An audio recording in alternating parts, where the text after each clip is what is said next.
गौरी की चुप कहानी। गांव के बाहर एक पुराना पीपल का पेड़ था। उसी पेड़ के नीचे हर सुबह एक सफेद गाय आकर बैठ जाती। उसका नाम था गौरी। नाम किसी ने रखा था या नहीं, ये कोई नहीं जानता था, लेकिन पूरे गांव में उसे इसी नाम से जाना जाता था। गौरी की आंखों में एक अजीब सी गहराई थी, जैसे वो बहुत कुछ देख चुकी हो, बहुत कुछ सह चुकी हो, पर फिर भी शिकायत करना भूल चुकी हो। गौरी कभी किसी की अपनी हुआ करती थी। बहुत साल पहले वो एक छोटे किसान रामदीन के घर की शान थी। रामदीन गरीब था, लेकिन दिल का बहुत अमीर। उसके लिए गौरी सिर्फ एक गाय नहीं थी, बल्कि परिवार का सदस्य थी। जब रामदीन के घर अनाज खत्म हो जाता, तब गौरी का दूध ही बच्चों की थाली भरता। गौरी भी जैसे ये समझती थी, वो कम खाती ज्यादा देती। हर सुबह रामदीन खुद गौरी को नहलाता, उसके माथे पर हाथ फेरता और कहता, तू भगवान का रूप है गौरी, तू है तो हमारा घर चल रहा है। गौरी उसकी आवाज पहचानती थी। उसकी आंखों में चमक आ जाती, पूंछ हिलाती और धीरे से रंभा देती, जैसे कह रही हो, मैं हूं ना। समय बदला। रामदीन बूढ़ा हो गया।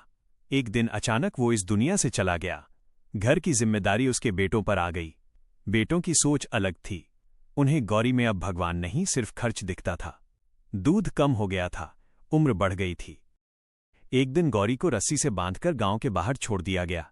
न कोई विदाई, न कोई आंसू, बस एक धक्का और एक आवाज, अब हमारे किसी काम की नहीं। गौरी बहुत देर तक वहीं खड़ी रही। उसे लगा शायद रामदीन आएगा हमेशा की तरह, लेकिन वो नहीं आया। उस दिन के बाद गौरी की जिंदगी बदल गई। अब वो सड़कों पर भटकती थी। कभी मंदिर के बाहर बैठ जाती, कभी किसी दुकान के पीछे। लोग उसे देखते, कुछ लोग रोटी डाल देते, कुछ पत्थर। ट्रैफिक में फंसकर कई बार उसकी सांस अटक जाती। हॉर्न की आवाज से वो डर जाती, पर कहीं जा भी नहीं पाती।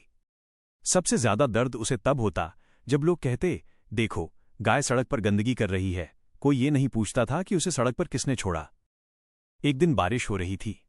ठंडी हवा चल रही थी। गौरी कांप रही थी। उसी पीपल के पेड़ के नीचे वो आकर बैठ गई, जहां कभी चैन से बैठा करती थी। उसी समय एक छोटी बच्ची मीरा अपनी मां के साथ वहां से गुजरी। मीरा ने गौरी को देखा, भीगी हुई, कांपती हुई, आंखों में दर्द। उसने अपनी मां का हाथ खींचा और बोली, मां ये गाय रो क्यों रही है? मां ने कहा, बेटा ये रो नहीं रही, लोग इसे रोने पर मजबूर कर देते हैं।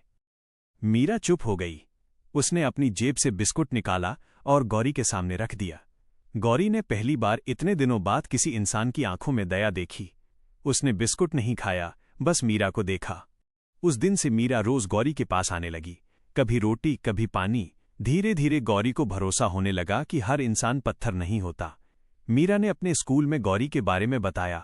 टीचर ने सुना, प्रधानाचार्य ने सुना। बात गांव तक पहुंची। कुछ लोग पसीज गए। मिलकर उन्होंने गौरी को एक गौशाला पहुंचाया।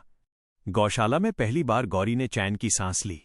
वहां कोई हॉर्न नहीं था, कोई लाठी नहीं, बस शांति थी। एक शाम मीरा गौरी से मिलने आई। उसने गौरी के माथे पर हाथ रखा। अब तुम सुरक्षित हो, उसने कहा। गौरी की आंखों से एक आंसू गिरा।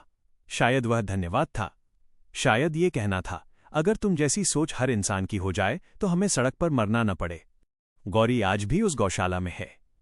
दूध अब बहुत कम देती है, लेकिन उसकी मौजूदगी बहुत कुछ सिखाती है। यह कहानी सिर्फ गौरी की नहीं है, ये कहानी हर उस गाय की है जो पूजा तो जाती है, लेकिन जरूरत खत्म होते ही छोड़ दी जाती है। इंसान अगर थोड़ा सा इंसान बन जाए तो जानवरों को भगवान बनने की जरूरत ही